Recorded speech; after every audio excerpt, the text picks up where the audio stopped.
Welcome to this Zentangle Quickie. My name is Heather Hartwick Gladden. I'm a Certified Zentangle Teacher, and today we're going to take a look at the Tangle Imaritas, and I hope I'm pronouncing that right, or at least close, by CZT Debbi new. Oh, we had so much fun with this tangle on our Tangle Time sessions today. Oh my goodness, I'll show you my work on that. Just so much fun. All right. Before I get started, make sure to take a look at, and actually, you know what? If you want to go and click now, go to the description section and open up, if you want to open up both links, I haven't thought to say this until now. I just tell you it's there, and it's usually after. But you might want to, not a bad idea, take a look at both step outs. Now, I always do my own version. And on my version, I found the need myself to add, to break up some of Debbie's steps. So you will see both of those. And I hope that, I hope that it helps. Also, taking a look at the For More Inspiration link, so Debbie's, you can click, actually you have to scroll down a ways because you see the inspiration and you see the story and all of that, and that it takes you a little bit to get down to the step out. But then you can click on that, it takes you to Flickr, and then you can kind of sort of enlarge it and stuff like that. All right. This starts off with really a big seed shape in the center of wherever you want it. And I'll tell you what, it's kind of, that's all right if it's kind of thin. So a seed shape, in case you didn't know, curve line one direction, and I'm turning my tile so that way I can hopefully get a nice curve going the other direction, and look at how nicely off center that is. Yes, it is. It's great. Okay. And it doesn't matter. So what we like to do, in case this is the first video you've watched of mine, we like to plant your hand, keep your hand comfortable, and then use that natural curve, but turn the tile so your hand stays comfortable, and it just maximizes the effectiveness of things. Although the one that I didn't do it on, you really can't tell. I can barely find the place that I went, oh, okay, I should have done that. All right. Actually, I'm going to turn it this way. Yes. Okay. Then, let me find, there we go. The next step, and this is part one of two essentially of Debbie's next step, is towards the bottom. We're going to do 3 curve lines, C-shaped, like that, all together. And then from the center of the center one up to the center of your seed, we're going to just draw a line. Then in this space, now I have a lot of space. In Debbie's step out, she did 3, subdivide this into 3 sections. If you have more space and you want to do more, great. Okay, so I'm actually going to trace over. I couldn't tell on hers if she just did a curve line from here, but whatever way you want to do it, well, you know what? Let me do the one side first and then the other. Well, actually, let's just do 2. That'll fit nicely.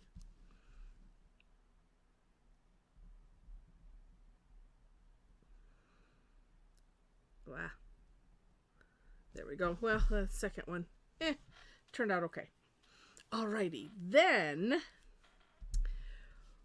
we're going to add it in Debbie's step out. It looks like a continuation of this curve line, but do take a look at the For More Inspiration link, because it's kind of interesting how that looks. But I'm going to go ahead with the way that she's done it, the way I kind of mimicked it on mine.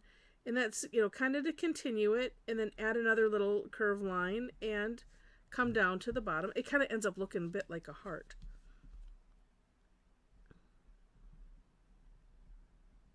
Like that. And you know what? As I'm just thinking about it, I'm flipping back. Oh no, yeah, mine is a lot flatter than hers. However yours ends up, don't worry about it. It's all good. All right. Then And that is one of the fun things about Zentangle is just like we all learn handwriting similarly, but we end up with such different styles. And it's just interesting like that. And that's actually not a bad way to think about Zentangle. It's not about being exact to anything. Follow the step outs the best you can, and if you end up, with something a little bit different, great. Okay, then from here, we're going to do what looks like seed shapes, but they're kind of tucked, behind here. So one thing to do, and actually I really like that. I had mine kind of sloping down, and I really like that style, so I'm going to do it again. But I'm going to start from here. I don't normally leave, do a dot and leave it. But I'm going to start from here, and then there's one side, and if you could kind of imagine the curve going down. And then here's the other. It's almost like they're, if you picture like cards or something, and they're fanned out behind. And then we're kind of working our way down this, like so. Let's put one more right there, and then we'll do the other side.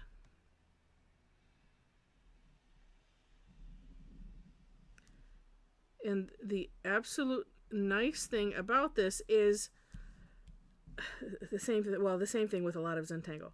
It really doesn't matter. Whatever ends up happening is great. And don't get too hung up in the details, because there's always ways to adjust things. Let's do one more, kind of have it even-ish. All right, let's put one more on this side to make it even-ish. Yeah, okay. I can maybe fit one more. I don't know. We'll see. We'll just leave it as it is. All right. And, well, say that's essentially it, except on Debbie's, and I really like it, she did some rounding here at the tips of these.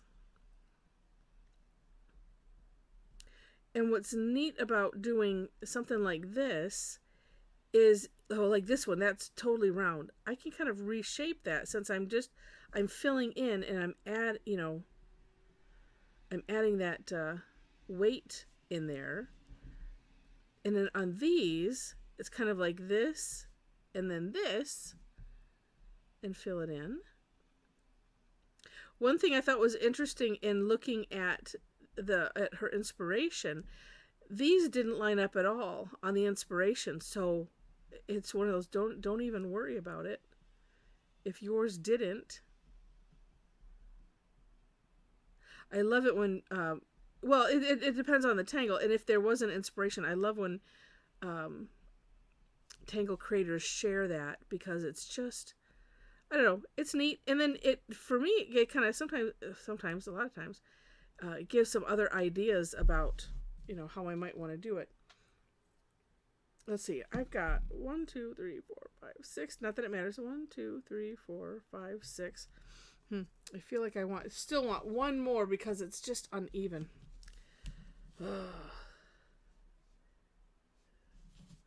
I'm trying to not worry about it.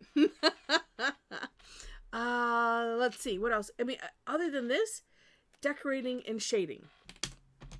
Okay, so let us take a look at that. It just screams color, totally. So, of course, feel free, and I'll show you again what I did. Maybe give you some ideas.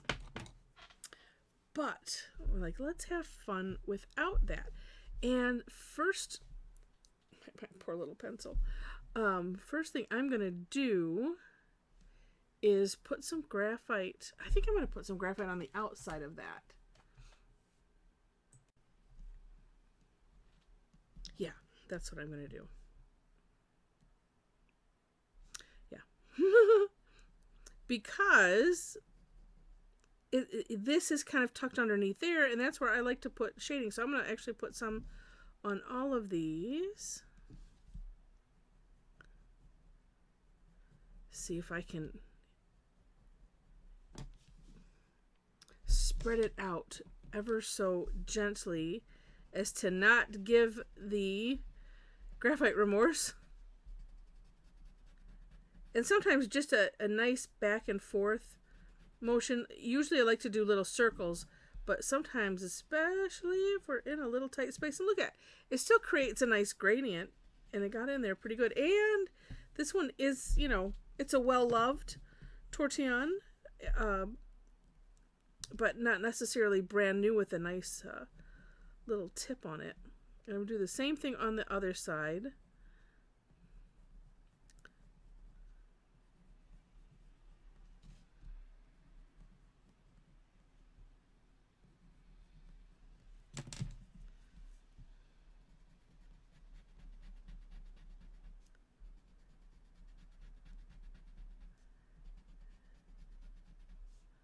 Yeah, like it. And while I'm doing this, I'm thinking, what do I want to do with that? Because I added a lot of color in the other. And so it, disguised things. Let's do this. Hello, pencil. There. Okay, there you are. Well, we're already kind of dark here. Let's just go around this. I do like to think of, well, what's tucking in to what? And that's where, it's a good start to put graphite. Generally, with Zentangle, yep, we don't worry about, and these are kind of layered up here. We don't generally worry about light source and all that. It's definitely not an exacting kind of thing, like as in other art. But we do like to use the way it just brings things to life. Oh, that kind of helped. Now down here. Well, let's see.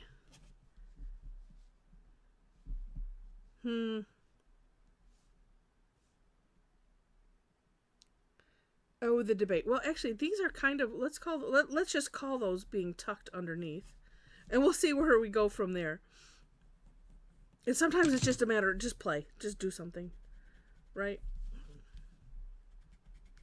But then I do feel like something is needed in that center. Although it is kind of neat just having it. That gives a really interesting look. I'm going to leave it. But maybe, well, let's just use what's left on the tortillon. We'll put a little, oh, I could do that. Well, let's see. Let me look at it. That looks neat. Could do just a little something. Yeah. Okay, interesting. And then as I'm doing that, I'm like, well, I kind of want, let's neaten that up there a little bit. Yeah. So, totally interesting, fun tangle. All right, here is the work that I did. If you want to see, and I will admittedly, I am not that great at getting the recaps out on the Tangle Time sessions. It kind of ends up being lower on the totem pole of getting things out. But when I do get it out, if you would like to see the results, go to my website. Link is in the description section. And sign up for my blog. And that's where you'll see it. Okay. This was the first one that I did. And was just, whoa, sorry about that. It went all, because I jerked the camera. Decided to have fun with a Renaissance tile and some Prismacolor pencils, and of course the white Jelly Roll and silver Jelly Roll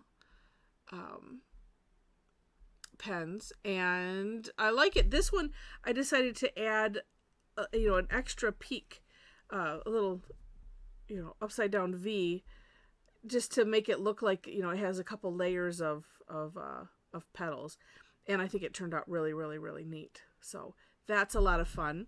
And then this one, and some of you, if you were on the call and you're watching this afterwards, this is how it ended up. At least it's how I finished playing with it. I was using these Derwent Graphitint water-soluble tinted graphite pencils, and I've been itching to give them a try, so I thought, well, why not while we're doing a live session. And I added some white charcoal to lighten some of it up, to give some dimension, and also some white colored pencil, because there were some places where it just did not want to take the white charcoal pencil. It was kind of interesting. So that was a lot of fun, and the colors are neat. I think the colors will be neater on the tan, but I could not wait to give them a try. So lots of fun. And I pretty much did mine both the same way. We had people that did, such really, really neat things. Combining them, doing almost like in the round, creating, making this a little bit smaller, but creating it in fourths, both with this part to the inside or to the outside. The creativity in our group is amazing. And so let me plug this also. If you would like to come and have this kind of fun, and you don't have to make a finished product. There's no pressure. It's, you do whatever you want to do. You work on whatever you want, with whatever you want. These are free sessions that I do every Thursday, unless I have some weird schedule issue. And then I shift it to another day instead of canceling, because we have to have our fix. But like I said, so if you are interested in doing something like this, come and join us. Information is on my website, and again, that is in the description section. I also post it on my Facebook page, so you can follow me there. Link also, description section. And if you would like to be part of the greater conversation with a bunch of amazing Tangle addicts, we'd love to have you. Again, in the description section, link to our Tangle Addicts community group page. Do know that there are 4 questions that you have to answer in order to gain entry. And like I said, on the Facebook page, it's, even if you follow me there, you know what? You also have to, you can adjust your notifications on Facebook. I just had to redo it. And it's like, it's my group, and it was set for to just tell me the highlights. And I'm like, really? I know I said it differently before. So it's something where, like, at the top of a group page or a regular page that you follow, you see the 3 little dots, and somewhere in there is where you can set, how and what frequency you want to be notified.